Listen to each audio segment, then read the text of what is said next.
श्री स्वामी समर्थ। आज सीझनचा फर्स्ट आमरसपुरी मी बनवणार होती, तर चला रेसिपी शेअर करते। आज मी आमरससाठी आंबे आणले होते, हापूस आंबे पण होते पण ते पिकले नव्हते, त्याच्यामुळे मग मला हे आणावे लागले।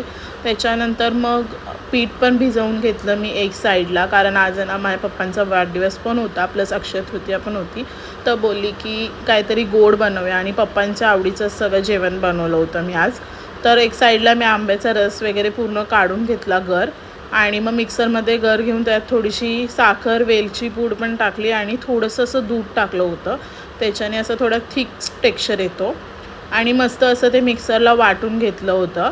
तुम्हाला पाहिजे तर तुम्ही वाटताना थोडासा बर्फ पण टाकू शकतात, किंवा अमूलचं क्रीमसुद्धा टाकू शकतात। अशा प्रकारे मग मी आमरस माझा बनवून घेतला। आमरस रेडी झाला होता आणि मस्त टेस्टी आमरस रेडी झाला। त्याच्यानंतर मग मी एक साईडला पीठ मळून घेतलं चांगलं आणि त्याचे गोळे बनवले, कारण मग आता मी फटाफट पहिला पुऱ्या लाटून घेणार होती, त्याच्यासाठी गोळे बनवून ठेवले तर ते लाटायला एकदम इझी जातं।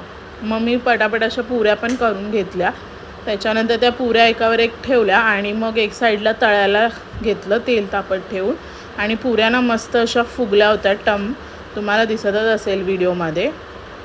तर मग एक साईडला मी पुऱ्या करत होती, मग थोडंसं मला हेल्प म्हणून माझ्या भावाने पण मला थोडीफार हेल्प केली, आणि तो मला नेहमीच हेल्प करतो, आणि त्याने पण मस्त अशा पुऱ्या फुगवल्या होत्या।